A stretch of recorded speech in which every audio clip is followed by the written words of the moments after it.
Sing larang mudik ki ya sapa?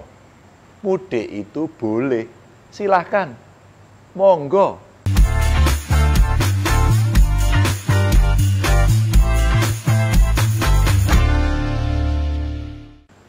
Menjelang Lebaran ini, pasti banyak yang merasa jengkel dan sambat. Kenapa?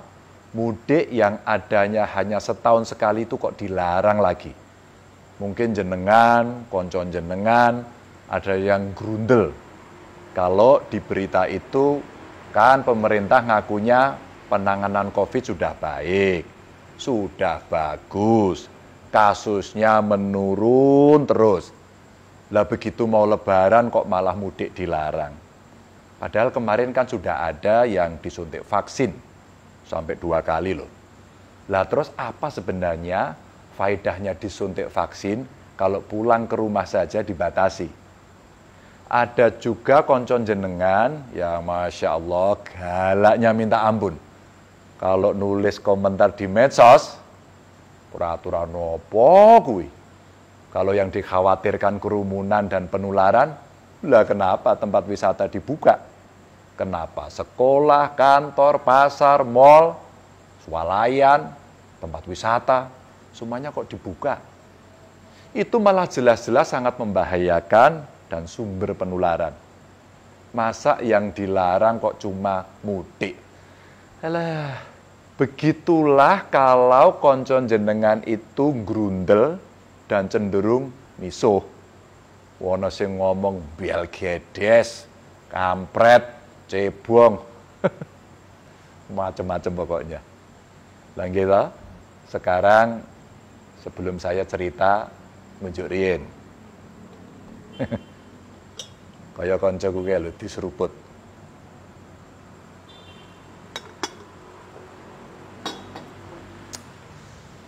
Nah, kalau sudah minum gitu kan biar padang pikirannya. Enak diajak ngomong, penak diajak rembugan. Jadi begini, sing larang mudik ki ya sapa? Mudik itu boleh, silahkan, monggo. Ajak anak, istri, saudara, atau siapapun untuk mudik. Tapi mudiknya virtual saja. Eling-elingen, virtual saja. Seperti tahun lalu, saya masih ingat betul bagaimana rasanya meminta panjenengan semua untuk tidak mudik pada tahun lalu. Betapa susahnya kondisi kita di masa-masa awal pandemi. Setiap hari selalu saja ada saudara-saudara kita yang masuk rumah sakit. Hampir setiap jam ambulan berseliweran di jalan. Penggali kubur bekerja siang malam. Teman-teman tenaga medis bukan hanya berjuang menyelamatkan, tapi juga berguguran. Siapa sih yang mau kehilangan saudara? Siapa yang rela kehilangan orang tua? Kita ini sangat berpotensi jadi penyebab kematian 1, 2, puluhan, bahkan ratusan nyawa. Ini bukan soal tradisi atau agama. Bukan soal suku atau negara. Tapi menyelamatkan 1 nyawa saudara kita jadi jauh lebih penting dari segalanya. Masih ingat nggak kata Gus Dur? Di atas politik itu ada kemanusiaan. Saya mau nambahi, di atas politik, tradisi dan kebudayaan itu ada kemanusiaan. Dan berdiam diri, tidak bepergian, tidak pulang kampung, adalah laku kemanusiaan kita saat ini. Ya, kita hanya cukup berdiam diri di rumah untuk tidak memperumit masalah di tengah wabah. Mungkin jenengan pernah dinasehati simbah buyut. Nduk, wong urip iku aja nggugu karepe dhewe. Kabeh wis ana sing ngatur. Tapi yen kabeh melu ngatur, ya enten ana gelem.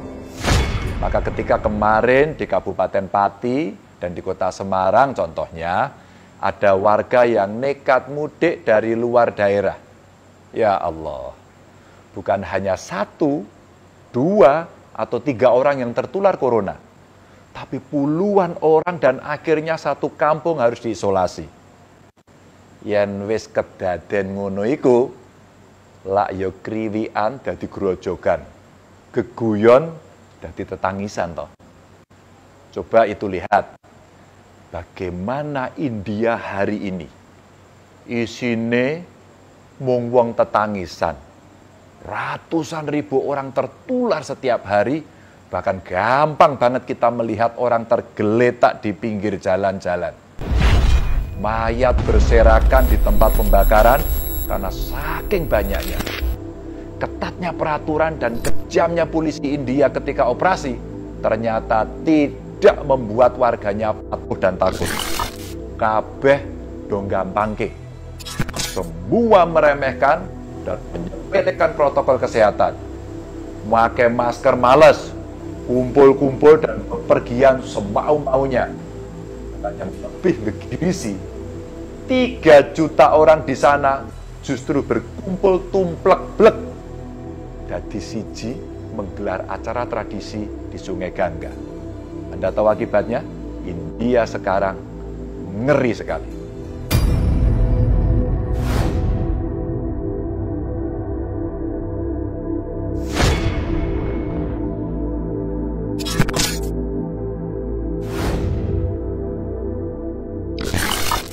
Kalau bisa memilih, siapa yang mau memilih pandemi? Maunya kita ya hidup tentrem, aman, sentosa. Bergas waras, wiris, rezeki banyak, halalan barokah. Tapi kan yang ngatur kehidupan bukan kita. Kita ini kan sak dermo mampir ngombe, disangoni awak, ati lan pikiran. Makanya ayo jogo awake dhewe lan sedulur-sedulur, gunakan ati lan pikirane. Kita kan sudah tahu apa yang mesti kita perbuat di masa pandemi ini agar semua sehat dan selamat. Kalau hati dan pikiran kita sudah tahu bahwa mudik itu akan menimbulkan kerumunan dan berpotensi sangat besar menularkan corona, ya ayo kita tinggalkan. Godaan untuk menentang pasti ada. Tapi ayo kita lawan biar semua aman. Ini adalah saat yang tepat untuk kita bisa segera keluar dari pandemi. Dibanding awal tahun lalu, kasus penularan di negara kita sudah menurun. Vaksinasi juga terus dipercepat. Jenengan semua juga tidak perlu polisi India untuk tertib protokol kesehatan. Usaha-usaha kita sebenarnya membuat pandemi di negeri ini sudah menuju titik akhir. Nah, ketika titik akhir pandemi sudah di depan mata, masa kita mau berputar lagi atau bahkan berjalan mundur menuju titik awal pandemi? Jangan sampailah rekasane dhewe selama ini ambruk justru karena perilaku kita sendiri. Maka Bapak Ibu, sedulur-sedulurku semua, kalau kangen sama yang di rumah, video call saja. Lebaran ini kita sungkem virtual. Kalau mau ngasih THR, langsung wus, transfer. Yang penting, jenengan sehat. Yang paling penting, Bapak Ibu, keluarganya panjenengan semua di kampung, sehat. Kita semua kan sudah saling mengerti. Kahanane memang nembe kaya ngene, pagebluk, ora iso diselak, yo ora iso dipenggak. Jadi, jenengan jangan berprasangka macam-macam tentang larangan mudik ini. Menghilangkan tradisi lah, menghalangi silaturahmi lah, mematikan usaha warga, atau prasangka buruk lainnya. Tidak. Keselamatan jenengan, keselamatan kita di atas semuanya. Keputusan ini memang membawa madarat. Tapi itu adalah madarat yang paling ringan dari sekian madarat yang ada. Semoga cukup 2 kali puasa, 2 kali lebaran, kita tidak pulang. Jaga diri panjenengan, baik-baik. Jika keluarga panjenengan di kampung ada masalah, boten usah khawatir. Insya Allah, biar saya yang ngurus. Untuk sedulur-sedulurku, kepala desa, ketua RW dan RT, ayo, jogo tonggo gerak lagi. Pos penjagaan kampungnya dihidupkan lagi. Data setiap pendatang, suhu tubuhnya dicek, semprot dengan disinfektan. Sediakan tempat cuci tangan. Siapapun yang masuk ke kampung kita wajib pakai masker. Sekali lagi, wajib. Tidak ada pendatang atau tamu yang terindikasi. Entah itu demam, batuk, pilek, segera laporkan ke puskesmas terdekat. Teman-teman tenaga medis juga ini. Ayo, kencangkan lagi ikat pinggang, kita siaga agar tidak kecolongan. Jika usaha kita bisa terus seperti itu, saya hakul yakin, insya Allah, Lebaran tahun depan, kita semua bisa kumpul keluarga dengan bahagia. Bapak Ibu yang sangat saya hormati, ngaten nggih? Terima kasih, matur nuwun. Sabar, boten sah mudik, dan selalu jaga kewarasan.